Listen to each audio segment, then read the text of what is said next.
Hello friends, good morning. Welcome to my channel level up বাবাই। এইবার যে এক্সারসাইজটা হবে এটা হলো বাইসাইকেল ক্রাঞ্চেস। তো এক্সারসাইজটা একটু হার্ডই। দেখো, তুমি এখন হাই লেভেলে, ফলে তোমার তো হার্ড এক্সারসাইজ করতে হবে। নাহলে যদি হাই লেভেলে যদি হার্ড এক্সারসাইজ না থাকে তাহলে কোথায় থাকবে? তো চলো হাই লেভেলের এই বাইসাইকেল ক্রাঞ্চেসটা দেখে নিই। এটা বেশ খানিকটা tough. At first set up পজিশনে চলে গেলে পুরো পা দুটো 90 ডিগ্রি, হাত মাথার পিছনে, কেমন? তো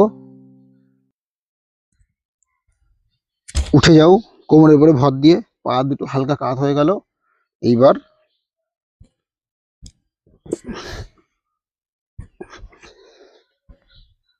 পাটা এখন কি করতে হবে, পাটা যেন সোজা যায়, এইভাবে সোজা যাওয়া আসা করবে, কেমন? পাটা এরকম করে যাওয়া আসা করবে না, সোজা। আর একটা জিনিস দেখতে হবে, বা পায়ের সঙ্গে ডান কোনোই, পায়ের সঙ্গে বাঁ কোনোই, এটা টাচ হবে। এই যে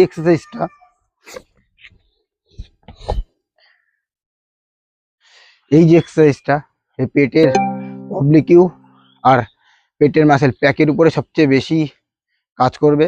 এটা যেহেতু ফ্যাট বার্নের এক্সারসাইজ, এই এক্সারসাইজটা সিমিলার তোমাদের ওখানে থাকবে। মানে প্যাকের সিরিজ যখন আমরা করব তখন এই এক্সারসাইজটা থাকবে। এরপর যেটা শুরু হবে, প্যাকের এক্সারসাইজে বেশ কিছু এক্সারসাইজ থাকবে যেটার সঙ্গে সিমিলার, কিন্তু যারা ওভারওয়েটের টাইমে ওয়েট লস করার জন্য এক্সারসাইজগুলো করছো, পরে সেগুলোই তোমাদের পেটের মাসেলগুলো বিল্ড করার জন্য খুব কার্যকরী হবে। তো এটা গেল বাইসাইকেল ক্রাঞ্চেস। দেখা হবে নেক্সট ভিডিওয়। জয় হিন্দ গাইজ, বাই বাই।